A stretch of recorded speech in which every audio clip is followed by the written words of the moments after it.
For those of you that don't know me personally, my name is Hector Minto. I've been working in the field of AAC, assistive technology, for 18 years now. So basically all of my career has been working with special needs and assistive technology. And for the last 5 years I've been working with Tobii, and my role is essentially to kind of develop new ways for Tobii to take our products to new fields. I first started working with Rett Syndrome maybe only 3.5 years ago. So that means that in the 14.5 years of my earliest employment, no one ever asked me to go and see somebody with Rett Syndrome with a piece of assistive technology, which is probably slightly worrying to some of you. Sally-Ann, would you like to introduce yourself? Yes, I would. That's fine. Thanks, Hector. I'm really pleased everybody's here this evening and for me to be able to participate.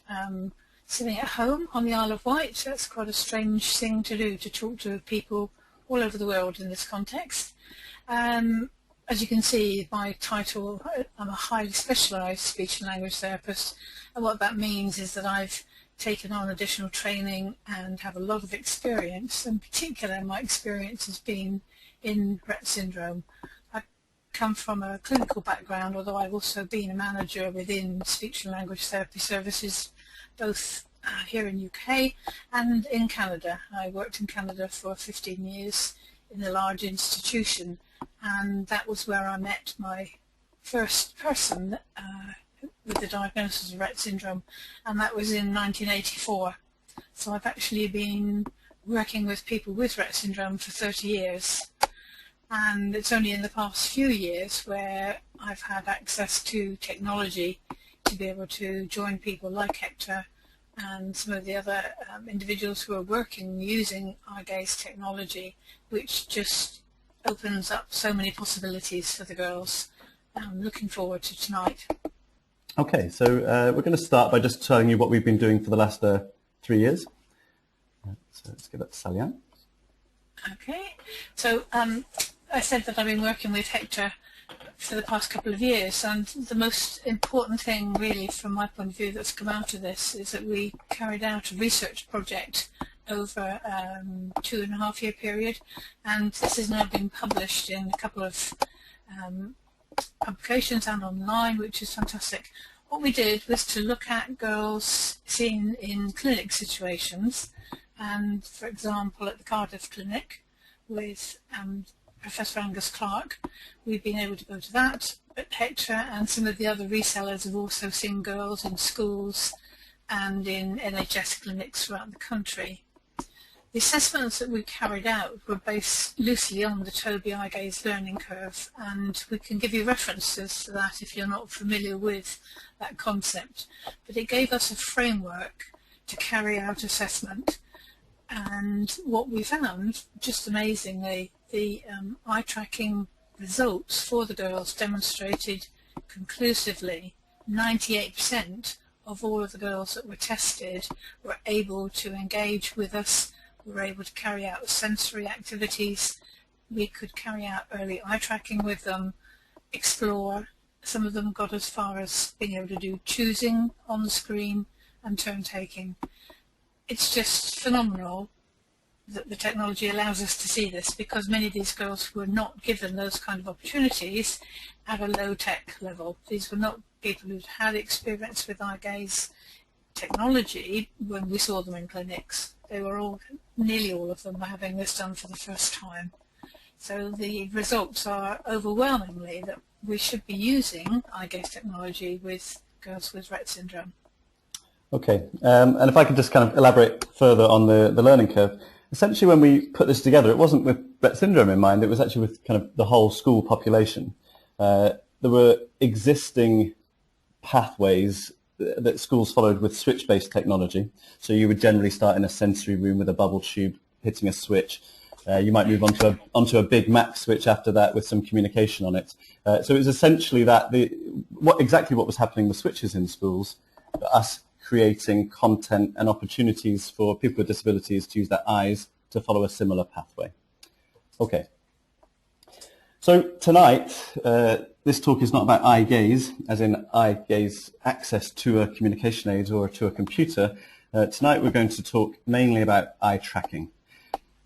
And eye tracking is essentially the other side of Tobii that's been kept pretty much under wraps to the special needs, to the healthcare, to the education markets, simply because it was always seen as a research tool for universities to use in major studies. Some of you may be familiar with Alexandra Dukic's research that she did with eye tracking with girls with Rett syndrome, and that's a very typical application, looking at a cohort of research studies, bringing in your audience, doing the same tests with lots of different people and looking to kind of map the results and look for patterns in the results. The left-hand side image that you're looking at here is a pharmacist or a chemist in Sao Paulo, and this is how eye gaze technology is used to work out the shopping habits of people as they go around supermarkets. You guys have no chance when you go into supermarkets. The shops have already worked out how to make you look at the things they want you to buy, and Tobii gets involved in this kind of thing all the time. But the most simple way to describe eye tracking is that we see what you're seeing. We can take an eye gaze system and we can see what you're seeing. When we see what you're seeing, we can assume and know, and we'll come to that in a moment, what you're thinking or processing. What it also means is that we can monitor your eye movements in real time. And that's the basis of the new product that Tobii are launching. Here's a sentence for you. Eye tracking can help you to describe user behavior, identify opportunities and issues, measure and compare performance. Now, if that had been written for special needs teachers, I wouldn't have been surprised. You know, it sounds the sort of language that we use all the time, of course, when we're working with children with disabilities. But actually, this is taken from Tobii's corporate website, looking into, as we said, the shopping habits of people. And it just shows that exactly what they're already doing on the other side of Tobii is relevant to all of us. So we're going to spend 5 minutes now looking at the absolute basis of eye tracking. Why do we know that how does it allow us to assume that what you're looking at is what you're thinking? So your eyesight can be broken down into these three basic areas. If you all around the world, some of you in New Zealand, some of you in America, I think we've got people from Holland. I think we've got people from pretty much every corner of the globe here joining us tonight. If you all hold your thumbs out in front of you at arm's length and just look directly at your thumb, what you'll be able to see is your thumb in absolute focus. But the area directly around your thumb is not in focus. But you can still make out everything that you're seeing that's in your kind of field of view. If you kind of keep looking at the tip of your thumb, or your thumb itself, if you look even further out, what you're seeing there is your peripheral vision, your peripheral area, which is where we're basically looking for movement. So the three areas of eyesight are your foveal vision, the bit in absolute focus, your thumb, the parafoveal area, where you can make out and take in detail, but it's not in focus, and then your peripheral vision, where you're not really seeing what it is at all, but it's alerting you to the next thing to look at. And that's essentially how we describe eyesight. Now, the human visual field is actually 220 degrees, which actually means you can see behind your shoulders. So if you look straight forward, you can actually see behind your shoulders, which is not relevant to tonight's conversation, but makes me smile every time I read it, because it kind of, you wouldn't know that you could see behind yourselves. But the 1 to 2 degree area of foveal vision, that thumbnail that you were all looking at, is what Tobii tracks and always has. It's basically what your pupil is pointing at. When we do eye tracking with somebody, your pupil is pointing typically at the thing you're thinking about. And the reason we know this is that even though the fovea is only 1% of the retina, it's involved with essentially at any one time in a learning or a reading situation. It takes up over 99% of the activity in the visual cortex in the brain. Essentially, the thing that's in focus is creating the brain activity. Okay? As I've already said, your peripheral vision is actually not taking in any detail. It's mainly good at picking up that movement and contrast. So hopefully that's clear to everyone involved. Yeah. But that's, I think, from an early point, as soon as I joined Tobii, we wanted people to understand how does this technology work? I remember the first time that I asked an existing customer when I first joined, how does it work? And they described it as magic to me. And I thought, oh no, please don't describe it as magic. That, anything in life, come on, let's please understand it. Let's understand what's happening, and then we can take it further. So if we look at the existing successful cohort of Tobii AAC users, our eye gaze users, and of course we have some amazing successful girls with Rett Syndrome using AAC around the world, which we're unbelievably proud of. But the history of Tobii and physical disability and AAC was really based around people who were able to demonstrate very early on that they had trackable eyes, good cognition, and ability and motivation to use an AAC system. And so we would obviously see many, many people with cerebral palsy using our systems, lots of people with motor neuron disease, ALS, Lou Gehrig's disease. We're now obviously getting a lot of people with spinal injuries and muscular dystrophy using our systems. And obviously in those assessments, you do just genuinely have that, click on that button, they click on it, we understand it, and off we go in many situations. I would qualify this now by saying that since we brought in the learning curve and gave people sensory experiences with eye tracking and some very simple exercises, we are now seeing children without Rett syndrome or any of these conditions, but operating at a much lower level, experiencing eye gaze in a meaningful way. So this group has definitely widened out over the last few years. But if you think back, some of you that have been with us for 10 years, the earliest users of eye gaze were generally cognitively able with a severe physical disability. Okay. But what we know is that the girls with Rett syndrome, when they go to assessment centres, and this is absolutely not apportioning any blame to the assessment centres, but obviously what we see is that the girls with Rett syndrome don't complete the assessments in the same way that somebody with cerebral palsy might. And there is almost an expectation that they will, in our experience. And I know from talking to many of you here tonight that you've had similar experiences. So we kind of threw this slide in just to say, look, it's not fair for us all to be passing the same test to qualify for a system, to start communicating. Some of us start lower down that skill set or have to be assessed in a different way. And that's really the basis of Gaze Viewer, the new product that we're going to show you tonight. So here it is. This is Tobii Gaze Viewer. Now essentially it's our eye tracking product in software given to you for your existing assistive technology products. So it's all it is a piece of software that you're going to be able to buy online, or you're going to be able to get into your schools, put them into your clinics, into your assessment centres, and run on exactly the same hardware that you already own. Some of you. I appreciate there's some people here tonight that haven't got systems. Okay, it is very much a Tobii thing, however, so it will only work with Tobii eye trackers. And this is it working. This is somebody looking through these words: record, save, view, assess, prove, justify, report, comprehend. It shows us somebody's eyes, where somebody's eyes point. So it allows us to record eye movements, save those eye movements, view them live, assess what's going on, prove someone's response to auditory prompts. The other thing we're going to look at a lot tonight is that it captures the microphone, so we see how somebody's vision responds to an auditory prompt or an auditory command.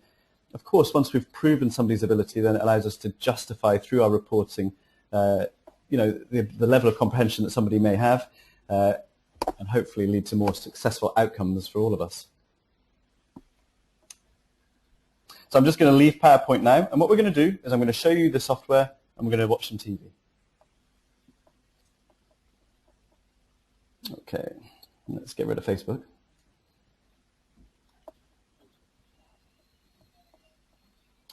Okay.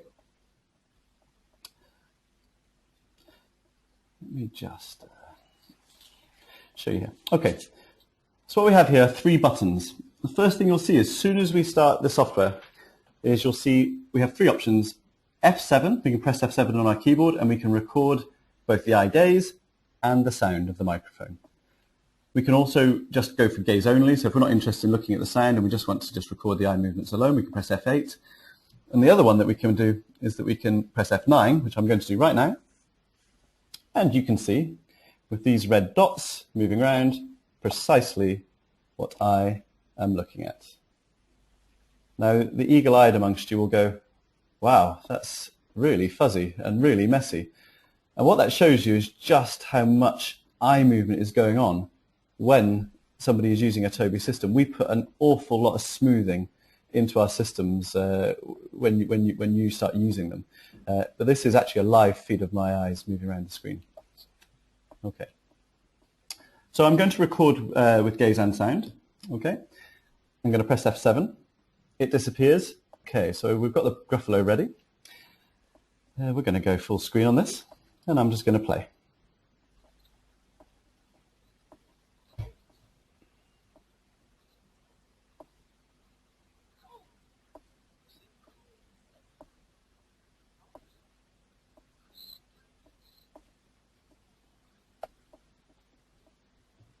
Okay.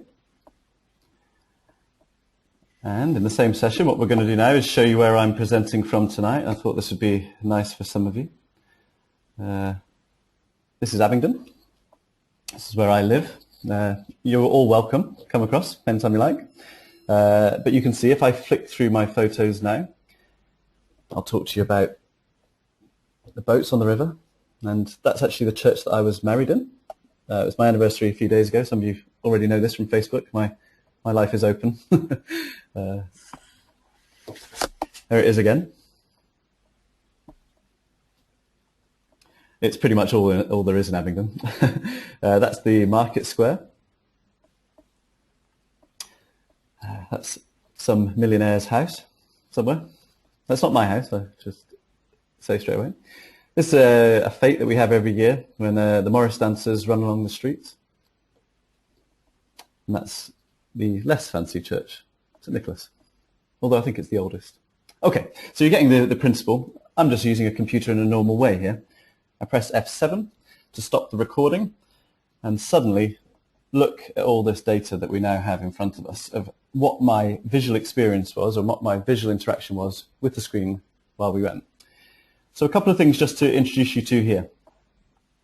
It's picking up on the guest profile in the Tobii Gaze Interaction Suite. What that means is that you can use it with any number of different people that you're working with, or any number of children that you're working with.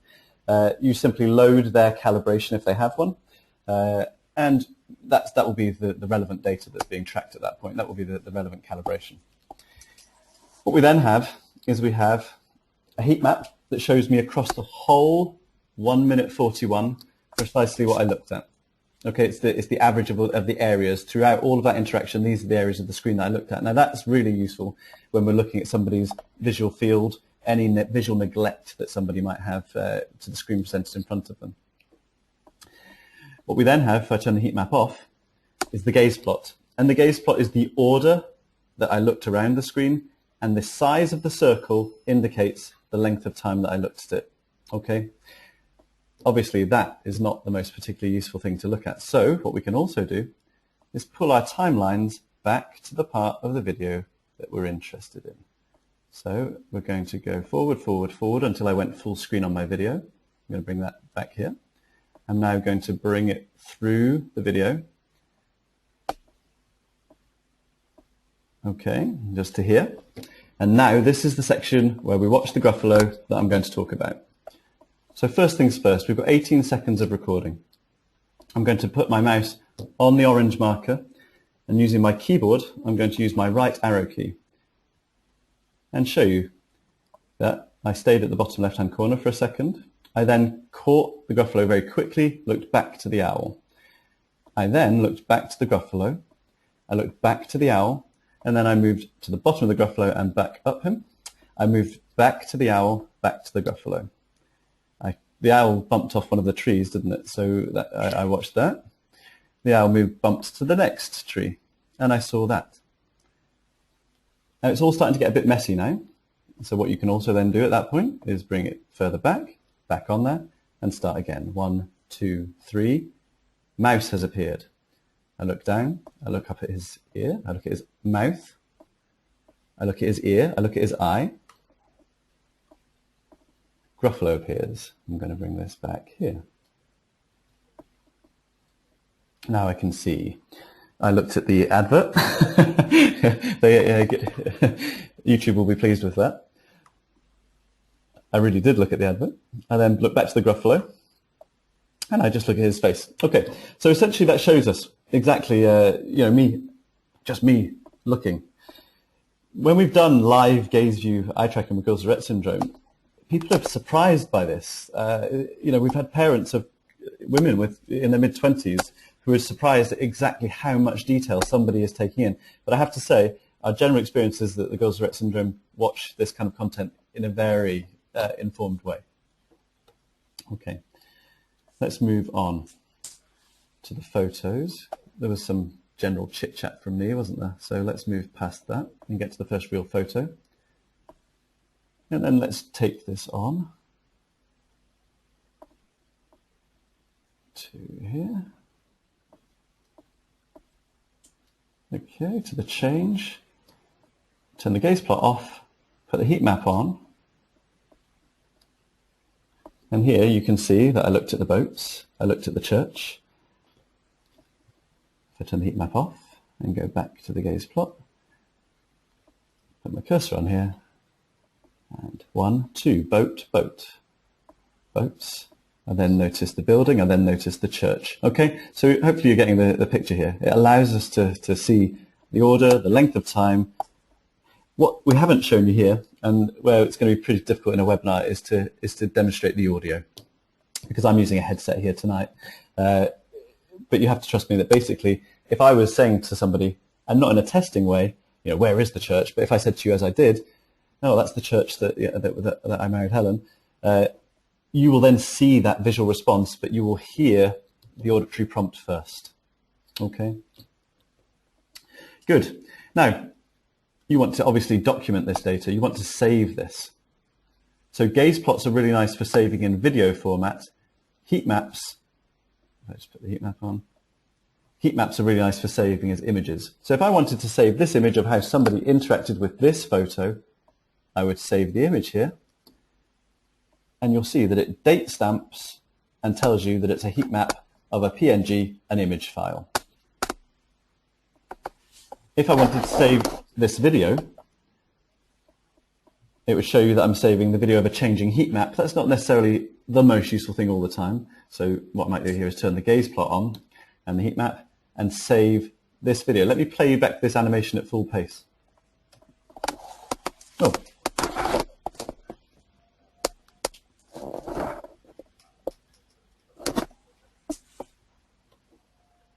Now, if that audio was coming across, it's always difficult to see. It's playing the audio from the very start of the clip there. It sometimes takes a while to catch up with the audio. So let's just do that again.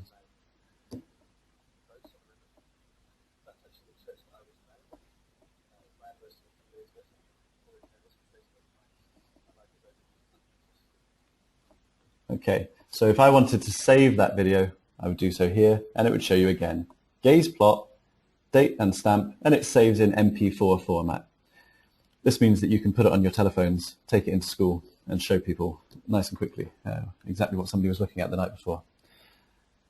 Okay, I just explained the rest of the buttons. There's a simple help guide.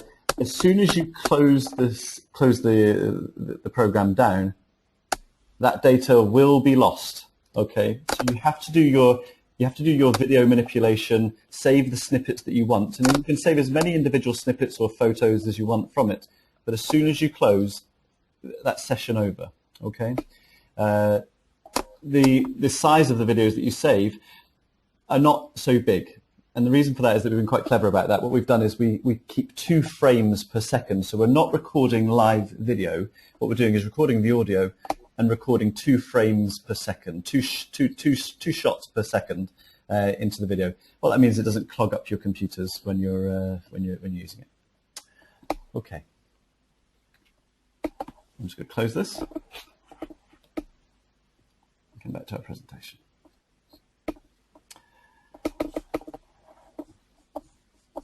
So it's 8:30 here in the UK. So we've got a question from Rachel, which says, what about the head movements of the girls with severe apraxia? Can this still work for our girls? Okay, so Tobii eye trackers have what's called the widest track box on the market. Rachel, I'm just going to put my track status up for you now, okay? So give me a second, everyone. This is hardcore live feed. Hopefully this will come across okay. Okay, guys, these are my eyes. So when people ask us about head movement, the thing about head movement and eye gaze, it comes down to two things, okay? There is the allowable movement. So I am now moving forwards and backwards, and you can see the arrow on the right-hand side. Hopefully everyone can see that okay. So this is as close as I can get, and I'm now about, I would say about 30 centimeters from my screen on a 14-inch screen. If I move right back, I am now probably a meter away. Yep. Maybe a little bit less. Okay. And it's still tracking me, and I'm moving live. So you can see when I move in line here, it absolutely, and I'm moving quite quickly, it absolutely tracks me. The other thing with does it track people with movement is that it's not just nice controlled forwards and backwards movement, it's the ability for me to look away and then come back. So I'm jerking my head from left to right, looking away, and you can see it's that time that it takes to capture the eyes again. This is what we call eye tracking robustness. The reason that we do have this amazing eye tracking is because we first developed the Tobii eye trackers based on the child development work that was being done in labs. So babies didn't behave, a 3-month-old baby who was being eye tracked wouldn't obviously understand the instruction to stay still, and therefore our eye trackers had to be able to pick up people under movement. Okay, obviously that is affected by different lighting conditions and things. Salian, are you seeing that okay? I'm sorry, say that again. Are you seeing this feed okay? Yeah, absolutely. Yeah, I think great. it's brilliant. It really demonstrates well, and I think it's fine to say that Tobii has got the best, because it does. Comparing that with some other systems. Yeah, don't say it twice. Come on. All right, let's go back to the questions. Okay.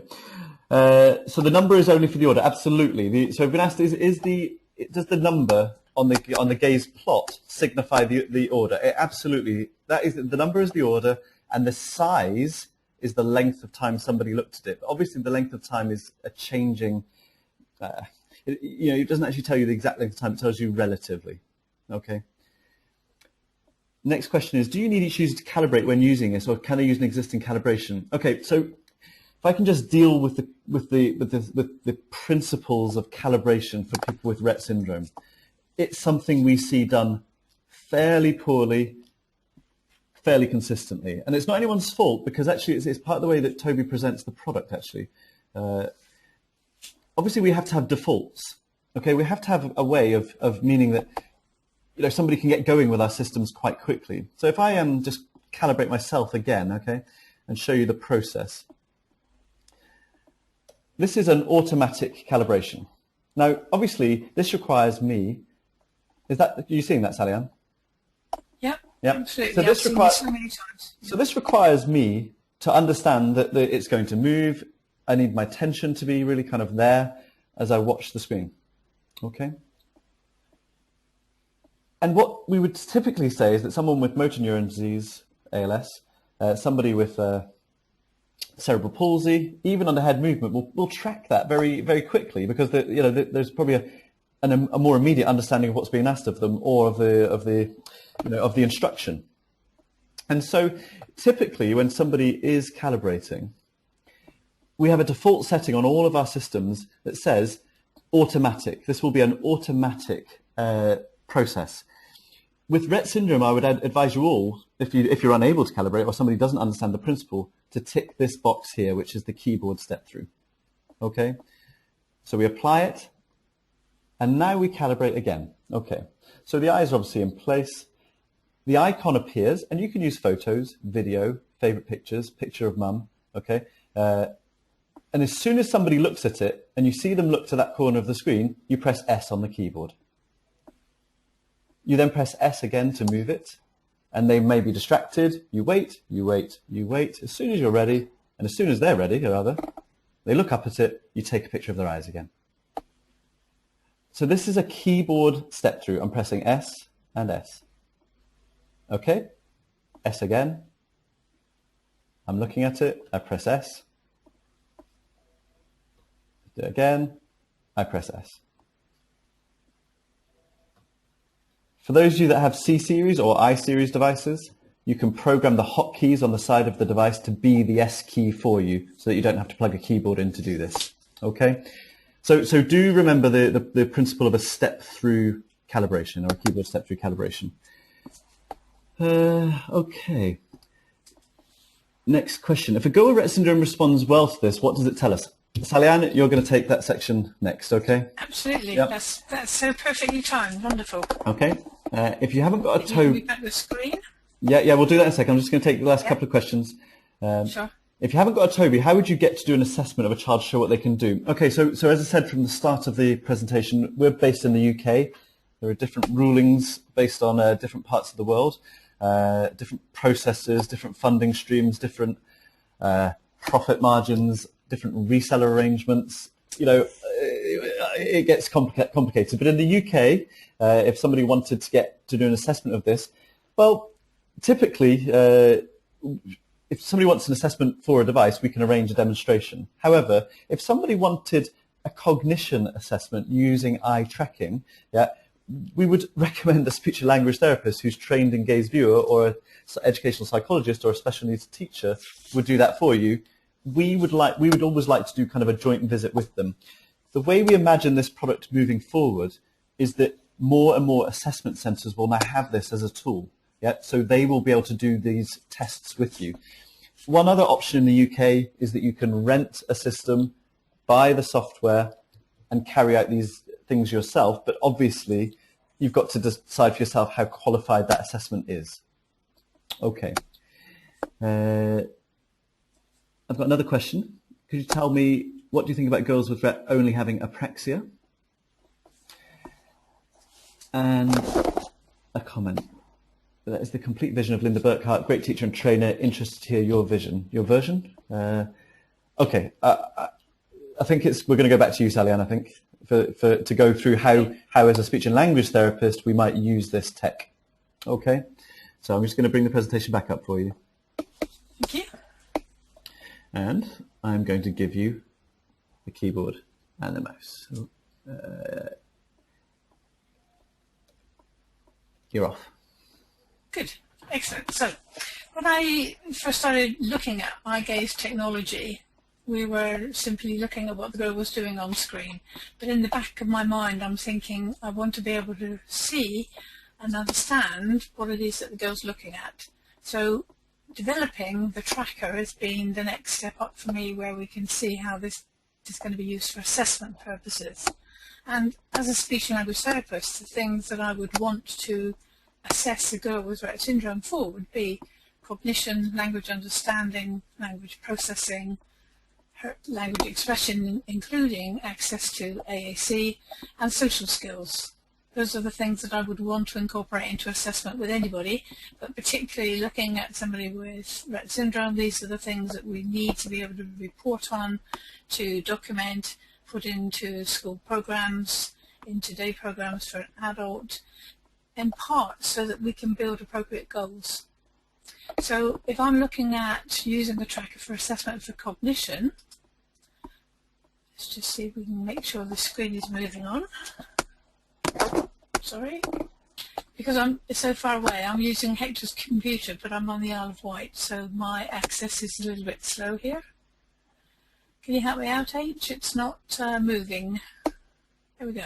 Oh, too far. Good. Okay, so cognition. What we mean is that what are the thinking skills, what's going on in the child's mind, and the processes that are being used for input and output. And that includes perception, the person's hearing and vision, their memory, thinking, problem solving, what inner language they might be using. And as a result of doing that kind of assessment, looking at all of those factors, we could identify the stage of cognitive development that the person has reached. And people are familiar with this concept. What we'd be looking at, for example, might be Piaget's stages of cognition. The other thing that can help us in planning using the tracker is that we would be able to see what strategies the girl is using for her learning. So when Hector showed how he was looking at the pictures, looking at the screen, looking at the video, the looking shows us what the person is interested in. The heat maps will show us the visual field. It will show us what their vision skills might be. So we can see whether they're actually using the whole of the screen or not. We can see how well they might be responding to sounds that are presented. So there's an element of how their hearing is with this. So the cognition, I'm just going to go through this very briefly, but I think you get the sense of how we can develop these, the software with the underlying pictures, materials, videos that are going to go underneath this so that we can use the tracker to demonstrate all of these things, evaluate all of these things.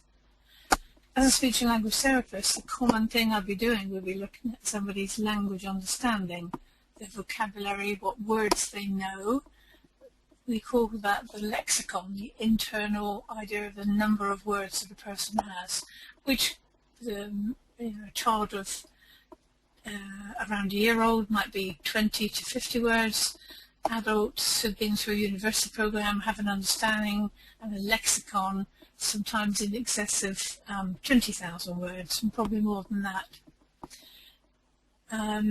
What we know, and what we've seen on screen already, even just when we were doing eye gaze, is that the girls are demonstrating vocabulary knowledge which surprises many people. There were parents that are quite often saying, I have no idea she knew those words. So it's very revealing.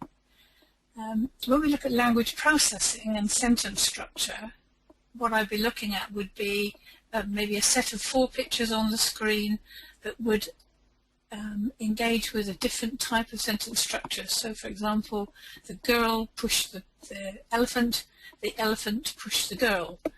Those use the same words, the same building blocks for the sentence, but the order of the words and the way that we say those words with intonation define a different meaning.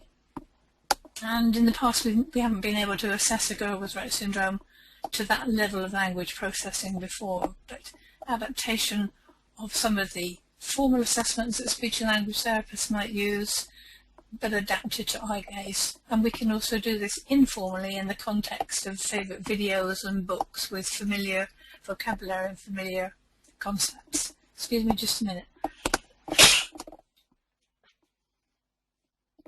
So, if we were going to read this story, and are you ready for this, Hector?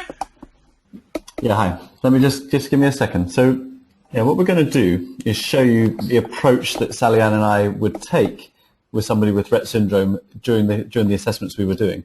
What I'm going to do is turn on the Tobii Windows control, which I'm doing now. Okay. I am going to start Gaze Viewer. Then we're going to go back into the presentation. Sally Ann, can you see the cursor? I can. Great. Yep, that's fine. What we've got is a crosshair cursor, and just make sure everybody else can see that. As Hector's looking at the picture, that little cross is moving around the screen, demonstrating what he's looking at. And so you can all do this tonight. I mean, if you have systems already, this is a standard feature on a Tobii system. What Sally Ann's going to do is read to me, but in a way that she's responding to my eye movements rather than just reading to me in autopilot. Okay, I am now 5 years old. Off you go. I've got to make sure I can see where you are. All right, you're looking at the lady's hat and the words. That's the story called The Jumble Sale. This cursor on my screen, unfortunately, Hector, the cursor isn't showing up that brilliantly for me to be able to see quite what you're looking at. Okay, I can see now. You're looking at the boys. Oh, he's wondering what's in the box. They might be talking to each other. He's saying, I'm going to get that shoe, or maybe the ball. Have I got enough money? It's a jumble sale.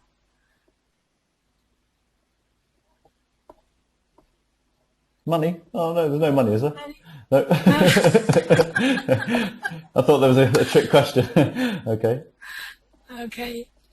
Right, now we're going to go into the book. So Mum and Dad were spring cleaning. And Mum is holding on to a box. Do you think that's going to be so heavy she might drop it? There's an old teddy bear in the box. He's only got one eye. Poor Teddy. Maybe that's why he got put up in the loft, because he was old and dusty. And he's dusty, so he's going to have to do some sweeping afterwards, clear everything up. That's really messy. You're going to use the broom and sweep up all the dust.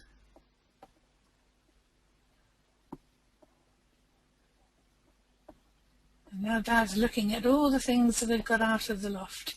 And the dog's peeping. I wonder what he's going to look at. He wants to know what's going on. What a mess in his house. So he's looking at the words. Mum looked in a drawer. I wonder what she's looking for. She's found a tiny, tiny t-shirt. That's something that you used to wear when you were very little. Okay. So I'm conscious of time. Yeah. So let's just go back to that now. And what we would be able to do, again, is take that audio commentary, prove what somebody looked at while interacting with, say, a specific slide on a specific part of the book. But the point we were making with the cursor floating around is that this allows the girls with Rett syndrome to pace their learning. If we can see live how they're reacting, rather than us carrying on reading the book, you will set it at the pace that they're working at. And of course, you can then document this by turning your heat map, your gaze plot, and your heat maps back on, and then taking these videos back in to school to show. Yeah, that's that audio thing again. Okay, good. Right, let's come back in here.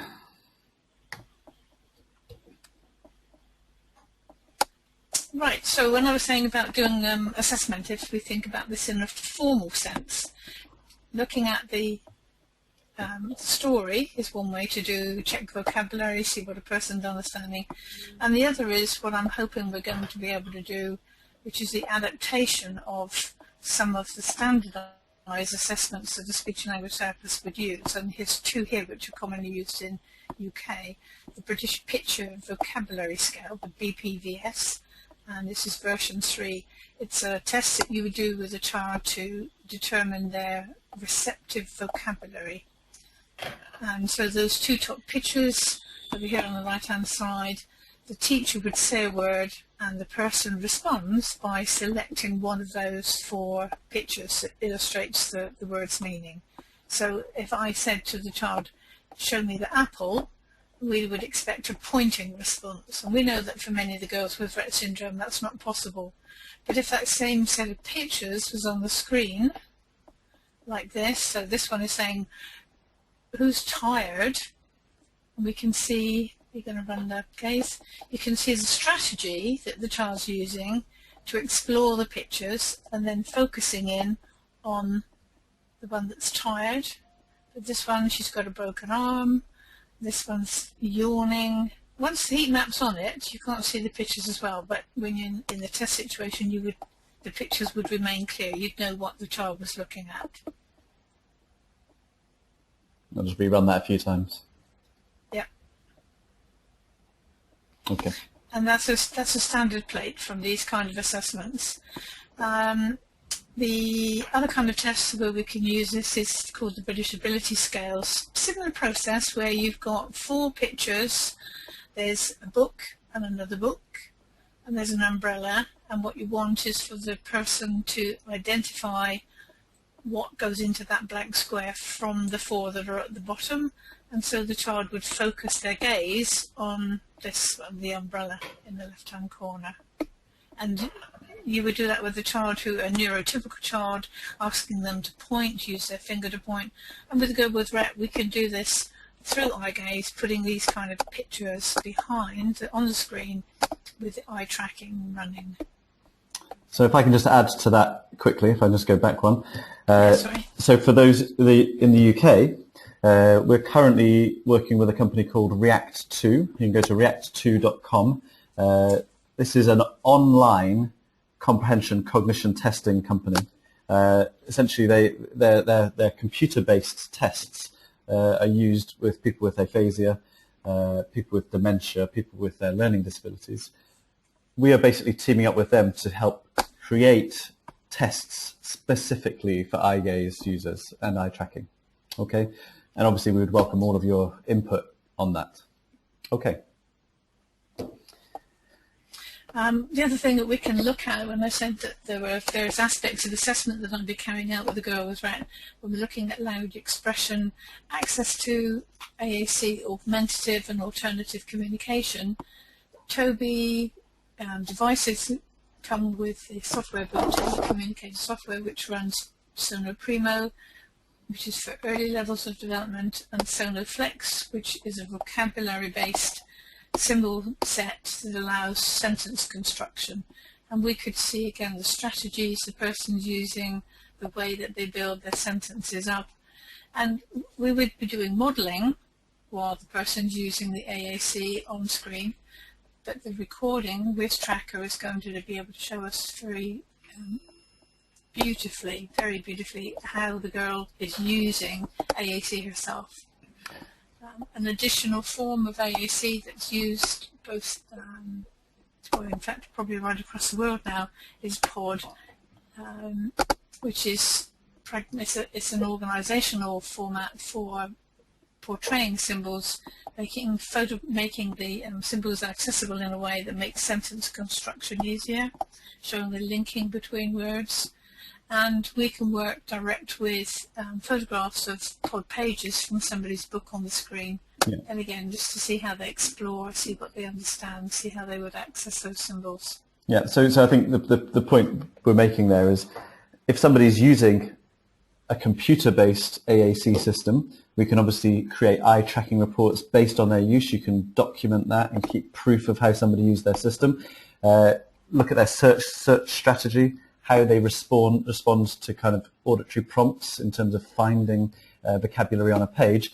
Even if somebody is not using a high-tech strategy, but is using kind of the POD paper layouts, obviously you could take your POD content off paper onto screen in maybe photo format and still be able to track how somebody looks around that. Okay, so we didn't want it to be locked down only to our AAC systems. We can eye track absolutely anything, not just Tobii software. Okay. Okay. So we've done that page. And I think the other thing that we have been seeing for a long time now, girls who are using eye gaze technology, the social skills that they develop, it's wonderful to watch a child. In this case, this is one of the little girls in the UK who's been using eye gaze some time with her mum, and in her school she's got a range of people she can use it with. Her confidence in using this skill is fantastic now. She engages readily with the screen, with other people. Her level of cooperation has developed, and she's now participating fully in school events using her device. There's a wonderful little video my mum posted recently showing her involvement in school using her eye gaze device to participating in an activity making a milkshake. So everyday activities for a child. And the eye tracking has demonstrated this little girl's understanding, her vocabulary use, giving her access to expressive communication.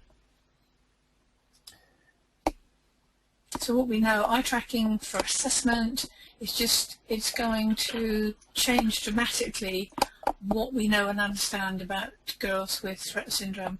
The assessment is dynamic. The tracking allows us for that dynamic demonstration, gathering evidence to show the schools, and in particular with the funding agencies who have quite strict criteria before funding will be applied to purchase devices. And most importantly, eye tracking is repeatable. We can set up the same activities, and that allows us to show comparison over time of the progress that the person is making with their device. I would obviously add to that that's not just a speech therapy goal, but a school goal. And we obviously provide a lot of eye tracking or eye gaze systems into schools in the UK, buying them as a resource. So for those of you that are trying to convince your schools to go ahead with this, talking about how you're going to be able to chart any pupil's progress using an eye tracker is certainly something that I know from the heads of schools that I've spoken to so far, they're extremely interested in. Okay, thanks, Sally-Ann. Just going quickly back to that social scenario, here's a cool idea for you. Point of view recording. I own a pair of these pivot head glasses. Those of you in the UK, you can borrow them anytime you like. But essentially what they do is they record where your head is pointing. So I've already started recording social scenarios for us to start taking back to the computer afterwards, allowing girls with Rett syndrome to look at those social scenarios that may be familiar to them already, arriving at school, talking to your teacher, circle time in the classroom. We can record all of that point of view video, bring the kids back in front of the computer for some reflection time, and see exactly what they're looking at in that situation. Yeah, this is going to be massively enlightening, and the sort of the first few goes I've had with this, it's pretty cool. If you don't have a pair of those glasses, then obviously get your phones out and start recording. Okay, so we're getting close to the end. I think it's 1-0 in the football. I couldn't help checking my phone. I'm sorry. So compatibility. The software is going to work with all assistive technology eye trackers. So it's going to work with the iSeries and any of the PCIs, old PCI and PCI Go. Clearly, the C series is now a 5 to 6 year old computer now, a 5-year-old computer. And therefore, if you're going to do a lot of video capture and running lots of video, then obviously the graphics card on a C series is maybe not going to play ball with that. But of course, it will work with photos and that kind of stuff. Yeah. In terms of how we've priced it. Okay, so you can go today, maybe wait till Monday morning, to the website at the bottom there, and download a 1-day trial of Gaze Viewer. Now, there's a very specific reason why it's only 1 day, and that's basically because if we made it for 30 days, people would abuse it. So 1 day is enough to kind of find out how it works, and then of course, as a company, we have to charge money for our products, but we've tried to keep it reasonable. So essentially, we want this to prove capacity or capability, and allow therapists to use it as a tool to go and document and make successful funding bids for more people to get systems for themselves. And so the annual cost is £246 in the UK, and it's £617 for a full purchase. For you Rett mums out there, if you've got PCIs, there's absolutely no reason why one of you can't buy it and then share that license with each other while you're doing your documentation. What you'll probably find over time, of course, is that you want your own copy. But if you wanted to kind of share a license code, basically only one person can use that license code at any one point. Okay. Those of you that are not Rett mums, just buy it. Okay. Right. So I'm just going to. Yeah, please. I'm just going to mention too the idea of doing remote work using this. Yeah, please do. Something we talked about. Yeah. One of the problems I think that many of the families encounter is that the speech and language therapist locally is not experienced in using this kind of technology, may not even be experienced in working with somebody with Rett syndrome. And I've been working at a distance with many families, and visiting on the mainland becomes an expensive way of providing that service. This technology is going to allow me on the Isle of Wight to be doing remote work with families in different places in the country, even in different countries. So I'm very excited about that, because that's something that allows me to use my time in a way that's very constructive, helping families to get started with this, helping local therapists to understand and know how the systems can be used with the girls. Yeah, I mean, in much the same way that you've all been watching me use it live tonight, there's absolutely no reason that private speech language therapist Sally-Ann is going to be able to instruct you in the same way to use it at your end. So yeah, of course, at the end of each of those sessions, a therapist is going to be able to go away, document that data, and create their report based on what they've seen live at the other end. So yeah, the ability for remote assessment, of remote networking, remote coaching, I think is a big part of this. A big part of this. Okay. Final questions. I can see the icon flashing away, so if you just give me a moment, I'm going to take a look. 1 second.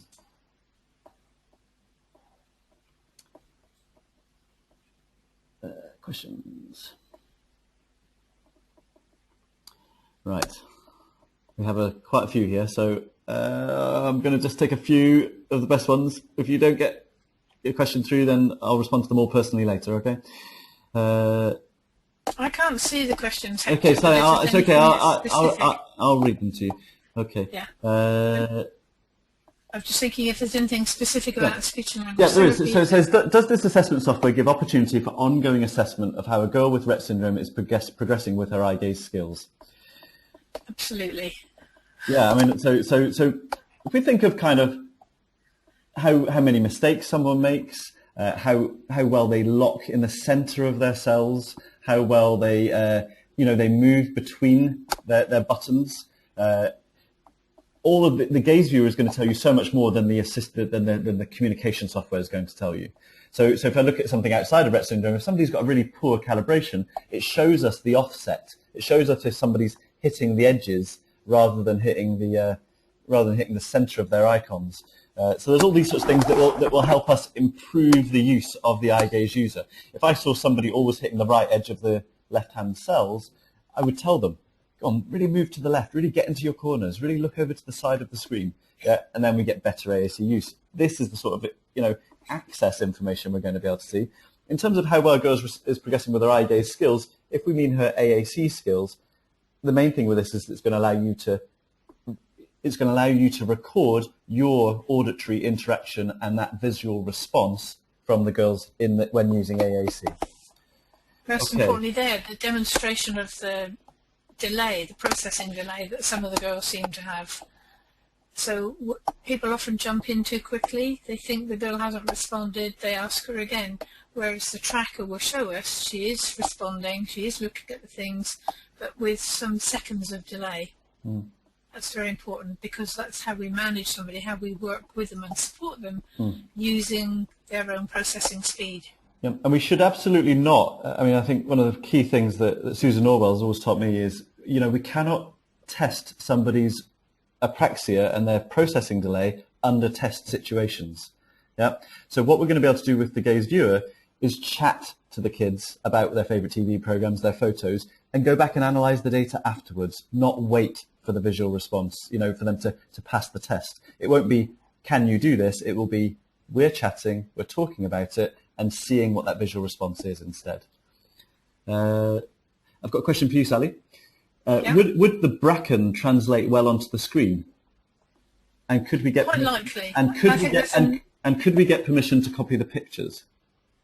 I think that's what we've got to do is work. I'm sure that the companies that produce these kind of assessments, the cognitive and language assessments, will be very interesting in looking at adaptations of their material for this purpose. I can't see any reason why that would be, why a company would not want to do that, and we've made a start. But I think, as Hector said, there's already the React company that is developing the software, and we can look at adaptations, specifically similar formats. Bracken as a concept assessment certainly would translate very well to the screen.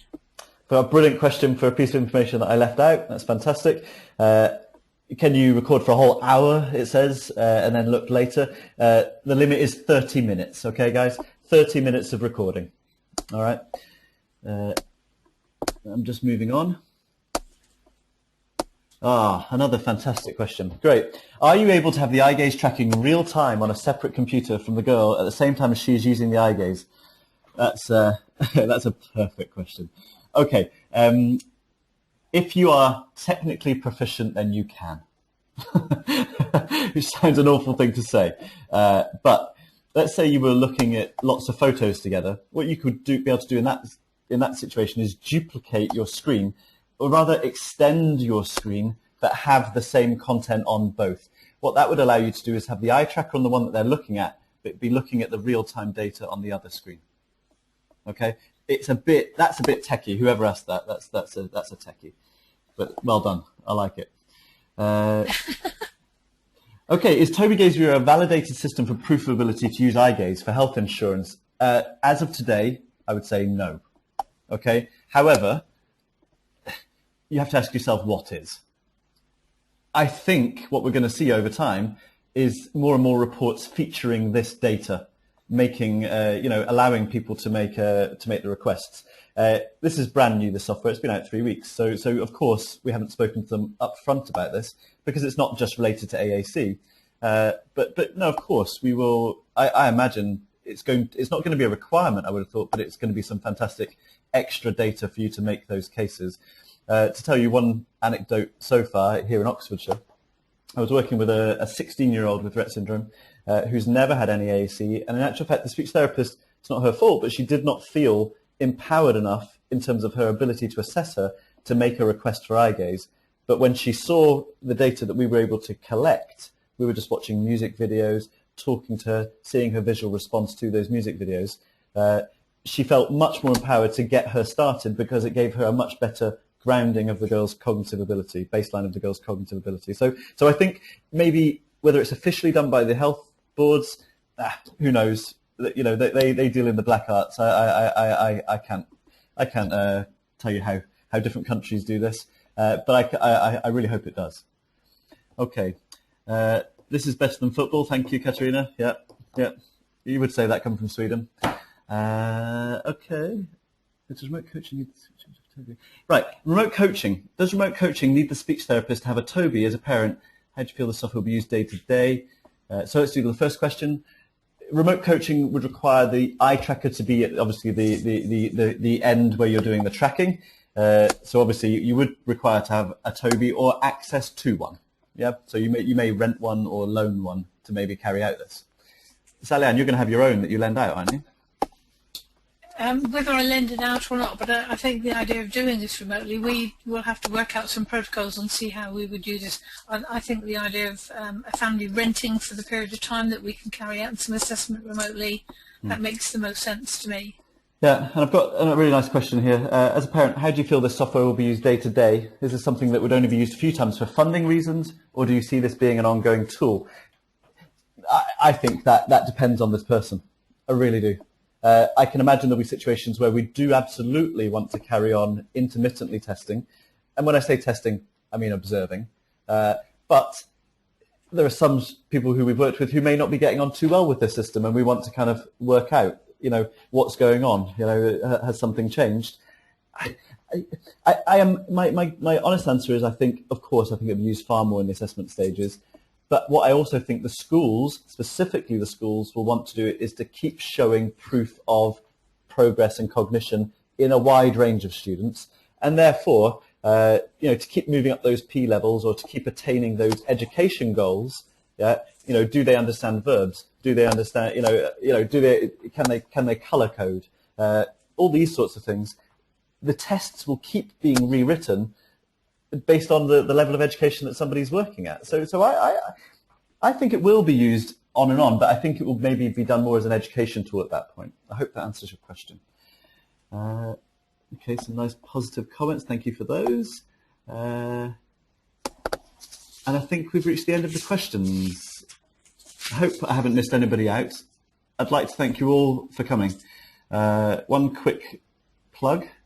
We're holding a fantastic event here in the UK on the 11th and 12th of July. Susan Norwell's coming over from the US to run one day for professionals on the 11th of July and one day for parents on the 12th of July. We're really excited to have her over. We think it's just what the professionals over here are really going to need to, and I mean teachers, speech therapists, OTs, anyone working with somebody with Rett Syndrome is going to come over there and learn an awful lot. So date for your diary. Costings, £100 for professionals with a certificate of attendance for their CPD. On the 12th of July, £50 for parents. We have some contact details here. That's my Twitter feed Tobii UK, that's Sally Ann's Twitter feed. We've got a great group on Facebook, which I know many of you are members of, as a Sally Ann with a Rett Syndrome speech therapy group. Our email addresses and our websites. Sally Ann, I think we'd like to thank everyone for coming. I think I've enjoyed it. Well, indeed, and I hope that it's been as exciting as I hoped it would be for everybody, that this is a new venture for all of us. Hot off the press, seeing how we're going to use it. We're going to learn by doing it. So if anybody has any very specific webinars that they would like me or Sally Ann or both of us to host, or frankly anybody from Tobii to host, please do get in touch. I think it's a really nice way to get these messages across. Okay. Good stuff. Thank you. Good night, everyone. Thanks for attending. Thanks.